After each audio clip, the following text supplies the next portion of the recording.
Hello बच्चों, मैं हूं कुंदन कुमार और मैं आज आप लोगों को परसेंटेज पढ़ाऊंगा। ये आज मेरा तीसरा क्लास होगा।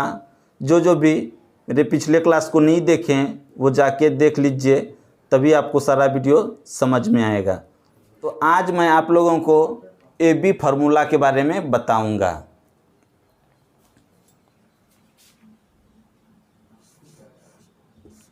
AB फार्मूला, ये AB फार्मूला का सूत्र क्या होता है? A plus B plus AB बटा 100। इसको हमेशा प्रतिशत में लिखना है। अब AB फार्मूला कब लगेगा उसके बारे में बताते हैं। जब किसी वस्तु पर 2 बार घटना घटेगा तो उसमें हम AB फार्मूला लगाएंगे। जब किसी वस्तु पर 2 बार घटना घटेगा तो उसमें हम AB फार्मूला बताएंगे। अब आप लोग सोच रहे होंगे कि ये 2 बार घटना क्या घटेगा, तो आप लोगों को उदाहरण के रूप में बताते हैं कि 2 बार घटना घटने का मतलब क्या हुआ। मान के चलिए कि पहले किसी जिन्स में 10% की वृद्धि की जाती है, फिर पुनः उसमें 20% की वृद्धि की जाती है, तो इस व्यापार में कितना प्रतिशत लाभ या कितना प्रतिशत हानि होगा। तो इसमें हम देखेंगे, मान के चलिए तो ये इसी चीज़ में हम लगाएंगे AB फार्मूला। 2 बार घटना घटा ना, एक बार 10% वृद्धि हुआ, एक बार 20% की वृद्धि हुआ, तो इस व्यापार में कितना प्रतिशत लाभ या कितना प्रतिशत हानि होगा। तो अब हम आपको इसको बना के बताते हैं AB फार्मूला लगाना कैसे है। तो मान के चलिए जिन्स के मूल्य में पहले 20% की वृद्धि होती है, ये 20% की वृद्धि हुआ, अब फिर 10% की वृद्धि होती है, फिर 10% की वृद्धि होती है, तो इस व्यापार में कितना प्रतिशत लाभ या कितना प्रतिशत हानि होगा। तो इसमें ये एक चीज़ देखना है, इसको A मान लेना है, इसको B मान लेना है। प्रश्न हम लिखे नहीं। अब जिन्स में पहले बार 20% का वृद्धि हुआ है तो ये 20 लिख दिया, जितना वृद्धि हुआ है वो लिख देते हैं। फिर पुनः कितना प्रतिशत का वृद्धि हुआ है? 10% का, तो 10 ये लिख दिए। अब प्लस ये AB है 20 गुना 10 अब बट्टा 100, ये प्रतिशत हम लिखेंगे। अब देखिए, एक 0 से ये 1 0 कट गया, ये 0 से ये 0 कट गया, बराबर कितना हो गया? 20 प्लस 10 30, और इधर से कितना आया? 2, बराबर 32%। ये मेरा क्या हुआ? 32% का लाभ हुआ। लाभ और हानि कब होगा? जब ये यहाँ पर माइनस में आएगा तब हानि हो जाएगा, और ये जब प्लस में है तो ये 32% का मेरा क्या हो गया? लाभ हो गया। अब आप लोगों को सवाल, हम कुछ मैथ के प्रश्न बताते हैं जो कि आपको ये चीज़ समझ में आएगा कि AB फार्मूला कैसे बना। ठीक है,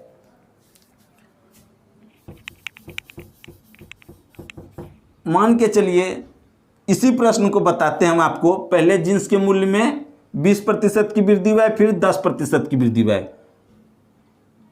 तो पहले कितना प्रतिशत की वृद्धि हुआ है? 20%, और फिर 10% की वृद्धि हुआ है। मान के चलिए जिन्स का MRP था 100 रुपया। जिन्स का MRP कितना था? 100 रुपया। अब 20% वृद्धि हुआ तो मूल्य क्या होगा? 20% वृद्धि पर मूल्य, 20% वृद्धि पर मूल्य क्या होगा उसका? 100, ये 20 रुपया 20% वृद्धि हुआ है, तो 100 प्लस इसी पे ना वृद्धि हुआ है 100 का 20%। 1 0 1 0 ये कट गया, ये 2 0 2 0 कट गया, 1 0 से 1 0 1 0 से 1 0, ठीक है, बराबर 100 प्लस 20 बराबर 120 रुपया हुआ। अब जो वृद्धि हुआ 10%, तो ये 120 पे वृद्धि हुआ है। ठीक है, तो दूसरे बार वृद्धि होने पर मूल्य क्या हो जाएगा? 120 प्लस 120 का 10%, तो 1 0 1 0 कट गया, 1 0 1 0 कट गया, बराबर 120 प्लस ये 12। ठीक है, तो 120 प्लस 12 कितना हो जाएगा 132। ठीक है, अब देखिए 100 रुपया का कोई जींस था, अब उसका मूल्य हो गया 132 रुपया। 100 रुपया का जींस था, उसका मूल्य हो गया 132 रुपया। तो इस व्यापार में हमको कितना लाभ हो गया 32 रुपया का लाभ हो गया इस व्यापार में। तो हम प्रतिशत लाभ निकालेंगे कैसे, 32 बटा कितना पर लाभ हुआ है 100 पर लाभ हुआ है, 32 बटा 100 और प्रतिशत में बदलने के लिए 100% से गुना कर देते हैं। तो 100 कट गया, बराबर कितना हुआ 32%। ये मेरा 32% लाभ हो गया। और इधर से ये भी फार्मूला से हम बनाए थे, तो इसमें भी 32% निकाल लिए थे। आपको इस तरह बनाना नहीं है, हम सिर्फ आप लोगों को मैथ सिखा रहे हैं। ठीक है, अब आप लोग सोच रहे होंगे कि सर 100 रुपया माने, इसमें आप कुछ भी हो, 500 हो, 600 हो, 1000 रुपया हो, 2000 रुपया हो, तो उसमें भी इतना वृद्धि होने पर यही 32% ही लाभ निकलेगा। अब दूसरा हम एमआरपी कुछ लेके आपको दिखाते हैं।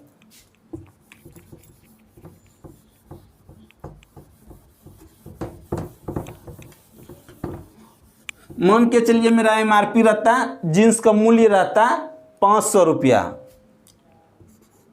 500 रुपया रहता मूल्य, तो 20% वृद्धि पर इसका मूल्य कितना हो जाएगा 500 प्लस 500 का 20%।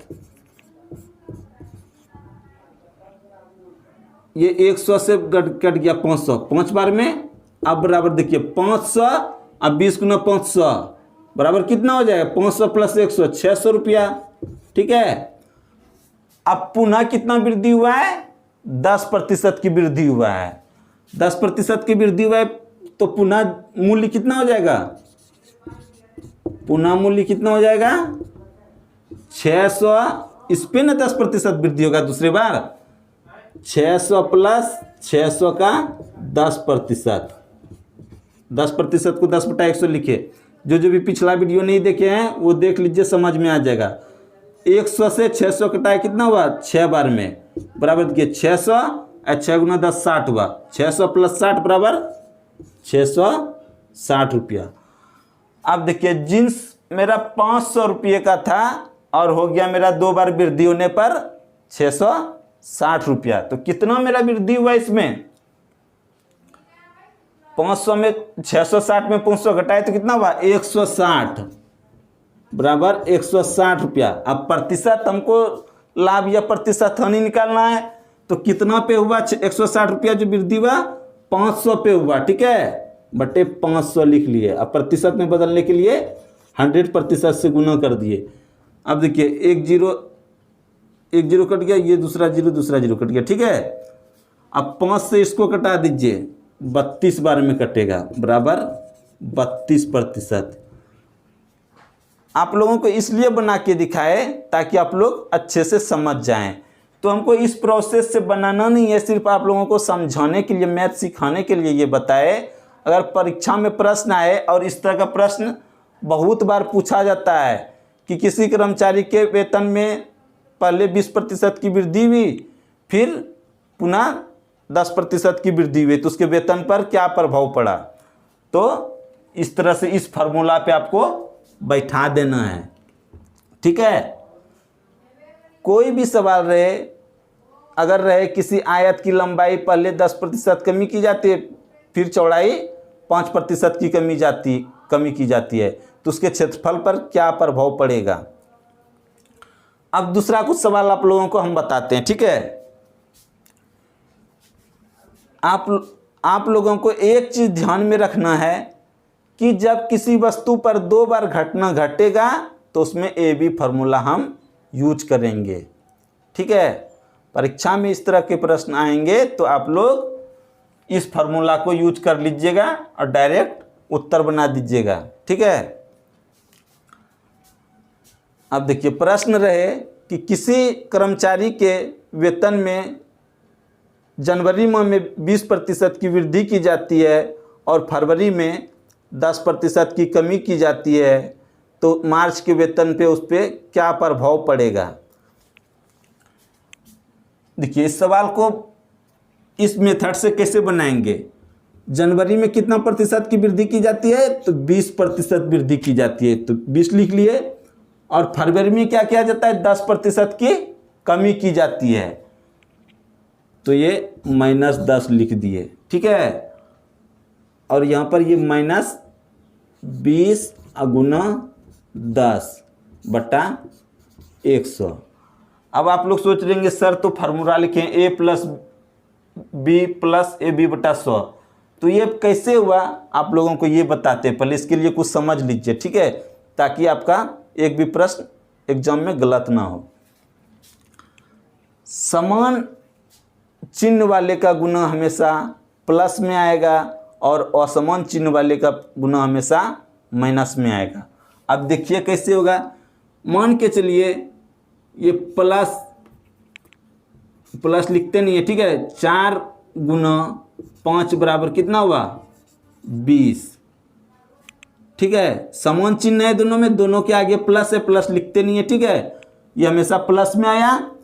अगर असमान चिन्ह रहे, -4 गुना 5 रहे, तब इसका क्या हो जाएगा, -20। 4 गुना -5 भी रहे तो बार 20 का मान क्या होगा, -20। अगर यही -4 गुना -5 रहे तो इसका मान क्या हो जाएगा, +20। तो यही चीज़ आप लोगों को हम समझाए कि समान चिन्ह वाले का गुना हमेशा प्लस में आएगा और असमान चिन्ह वाले का गुना हमेशा माइनस में आएगा। तो देखिए हुआ ना, समान चिन्ह वाले का गुना प्लस में आया और असमान चिन्ह वाला के गुना, इसके आगे माइनस है, इसके आगे प्लस है, ठीक है। प्लस लिखे नहीं है, लिखते नहीं है प्लस, तो इसका माइनस में आया, देख रहे हैं माइनस में आया। और यहाँ पे -4 है गुना -5 है, तो इसका गुना प्लस में आया। तो ये चीज़ आप लोगों को नोट कर लेना है, समान चिन्ह वाले का गुना हमेशा प्लस में आएगा और असमान चिन्ह वाले का गुना हमेशा माइनस में आएगा। अब देखिए यहाँ पर कैसे हम किए। पहले वेतन में कितना वृद्धि की जाती है, पहले की जाती है वृद्धि 20%, ठीक है। 20% वृद्धि की जाती है, इसको पहले प्लस लिख दिए, ठीक है। ये 10 में, दूसरे बार में 10% की कमी की जाती है, ठीक है। 10% की कमी की जाती है, इसको माइनस में हम लिख दिए, ठीक है। ये कमी है इसलिए माइनस लिखे, और ये वृद्धि है इसलिए इसको प्लस में लिखे, ठीक है। अब देखिए 20% की वृद्धि हुई है तो 20 यहाँ लिख दिए। अब यहाँ कमी हुआ है 10%, तो यहाँ प्लस है और ये गुना माइनस, क्या हो जाएगा, -10। अब देखिए ये माइनस लिख दिए, ठीक है। यहाँ प्लस था, ठीक है, प्लस यहाँ है, ठीक है। और यहाँ माइनस इसलिए आया कि +10 गुना -10, तो क्या हो जाएगा, प्लस गुना माइनस माइनस, असमान चिन्ह आया ना, तो ये माइनस लिख दिया, 20 गुना 10 लिख दिए, ठीक है। अब ये 1 0 से ये 1 0 कट गया, ये 1 0 से 1 0 कट गया, बराबर कितना हुआ, 20 घटाओ 10, 10 बचा। अब ये 2 घट गया, 10 में 2 घटा 8%। या तो फिर आप ऐसे भी कर सकते थे, ये माइनस माइनस है तो -2 और -10, -12 हो जाएगा इस तरह। इसको अगर इस तरह आप लोगों को नहीं समझ में आ रहा है तो देखिए 20, ये -10 है और ये -2 है, तो -12 हो गया प्रतिशत, बराबर 8%, ठीक है। तो ए बी फार्मूला जो है परसेंटेज में बहुत जगह यूज होता है, बहुत जगह, इसलिए आप लोग इसको ध्यान से समझ लीजिए। ये प्रश्न आप लोगों को कैसा लगा, समझ में आया या फिर नहीं आया, तो कमेंट करके बताइएगा हमको, ताकि हम अगले बार आपको और अच्छे से समझा सकें। और हाँ एक चीज़, ये 2 बार घटना घटने का मतलब हुआ कि इस तरह के अगर कहीं प्रश्न रहे तो उसमें ये फार्मूला लगाना है। इसमें अगर रहे कि आयत की लंबाई में 20% की वृद्धि की जाती है और चौड़ाई में 10% की वृद्धि की जाती है, तो उसके क्षेत्रफल पर क्या प्रभाव पड़ेगा, तो उसमें भी आपको यही सूत्र लगाना है, ए बी फार्मूला का सूत्र लगाना है। कुछ भी रहे, चाहे त्रिभुज में रहे, वृत्त में रहे या फिर वर्ग में रहे, तो आप लोग अगर प्रश्न रहे, मान के चलिए किसी वर्ग के भुजा को 10% बढ़ाया जाता है तो उसके क्षेत्रफल पर क्या प्रभाव पड़ेगा, तो उसमें 2 बार वृद्धि कैसे हुआ आप लोग यही सोचेंगे, लेकिन 2 बार यूज होगा। कैसे हुआ यूज बताते हैं। वर्ग का क्षेत्रफल का सूत्र होता है, वर्ग का क्षेत्रफल का सूत्र होता है भुजा स्क्वायर, भुजा स्क्वायर। तो यहाँ पर ये 2 बार यूज होगा ना, ये भुजा गुना भुजा। 10% अगर वर्ग की भुजा को बढ़ाया जाता है तो 2 बार यूज हुआ ना, 2 बार यूज होगा, तो आप इस फार्मूला से बना सकते हैं। अगर वृत्त रहेगा तो उसमें भी होता है पाई आर स्क्वायर, तो यहाँ पर भी ये आर 2 बार यूज हो गया। तो आप लोग जितने भी प्रश्न हैं इस टाइप के, आप लोग इस फार्मूला को यूज करके डायरेक्ट बना सकते हैं। इसके बाद वाले वीडियो में हम आपको बताएंगे इससे नेक्स्ट लेवल के प्रश्न। अगर आप लोगों को ये वीडियो अच्छा लगा हो तो सब्सक्राइब करके बेल आइकन दबा दें, ताकि हर एक वीडियो का नोटिफिकेशन आपको मिल सके और आप एक भी वीडियो मिस ना करें। और लाइक करना मत भूलिएगा, ताकि हमको लगे कि कितने स्टूडेंट ठीक से समझ पा रहे हैं। तो मिलते हैं आपसे नेक्स्ट वीडियो में।